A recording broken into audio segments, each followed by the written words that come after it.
goddamn rats! Back up! Back up!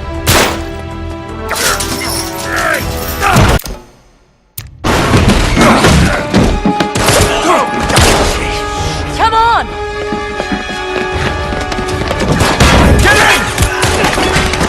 Go! Go!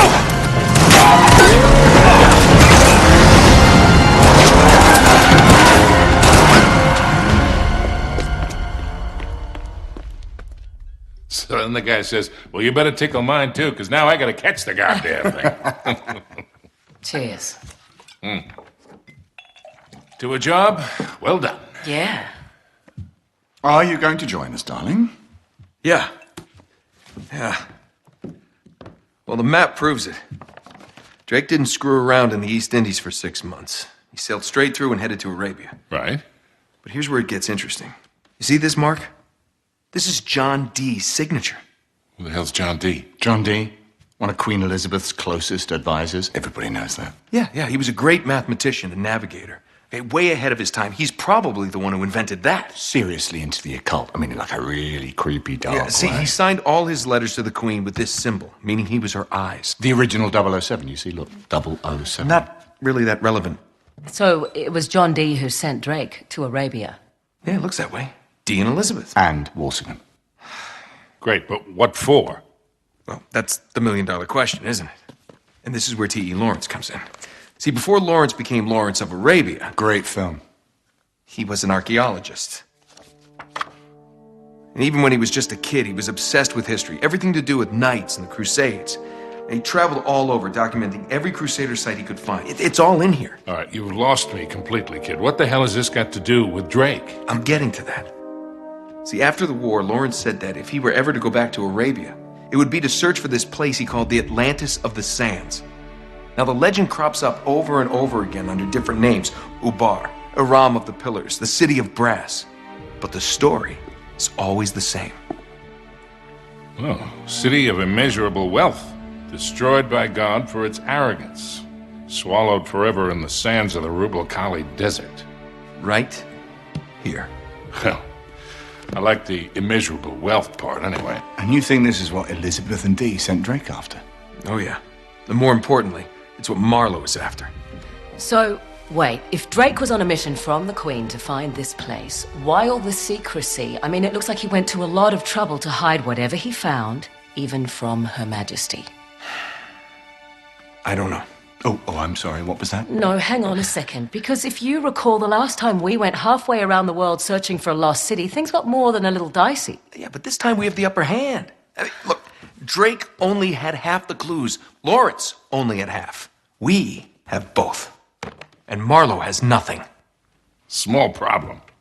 The Rubel Khali Desert, 600 miles across. The Bedouin go around the damn thing. And even if we knew where it was, which we don't, we would die trying to find Just it. hold on. You see these symbols here?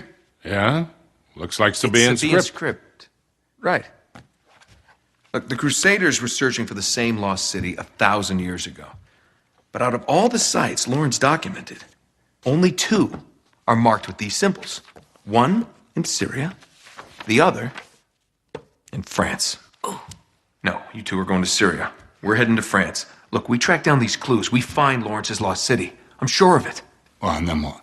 How are we going to get across 600 miles of impassable wasteland? It's in the middle of the desert. So technically, it'd be about 300 miles.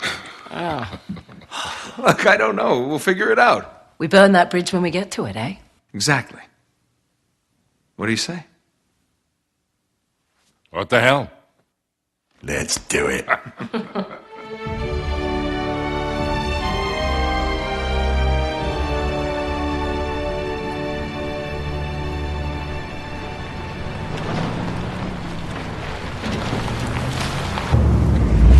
End of the line, I guess. Don't. Looks like we're going the rest of the way on foot. What? Leave it to you to find a friggin' jungle in the middle of France. Well, we're definitely headed in the right direction. Chateau should be this way. Not too far. Come on. Yeah. Not too far? With you, I never know if that means a quarter mile or 20. Like that time you got us lost in Peru? Oh, you really want to bring up Peru? You are not still holding that over me. I was 15, Sully. Should have known when I met you that I'd be in prison within a year. You were headed that way all on your own, if you recall. Come on, through here. There it is, just like in Lawrence's notes. Gotta have more faith in me, Sully. Of course, I don't remember this ravine being on the map. Ah, they must have just put that in. All right. Come on, we'll find another way around.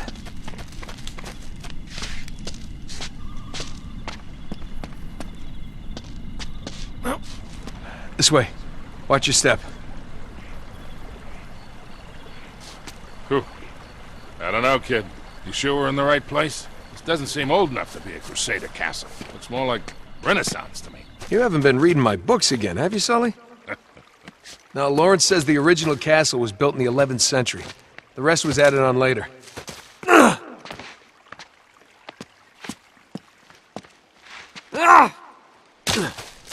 Ooh. Now this looks sketchy.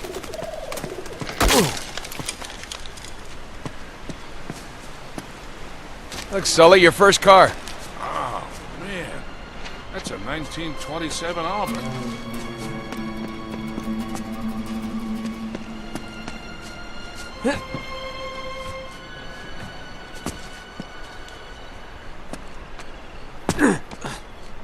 Yeah? What's this, Mr. Wizard? Law and art. Pretty tacky. Now, the knight who owned this castle, Lord Godfrey, returned from the Crusades in the 12th century. According to Lawrence, all that's left of the original castle is the square keep and the gardens. If Godfrey brought any secrets back from Arabia, that's where we're gonna find him. Try this door. It's no good? Not getting in this way. I bet I can climb up through that hole. Bet you can. Let me guess, you're gonna sit tight, smoke a cigar again. Yeah. All right, don't burn the place down.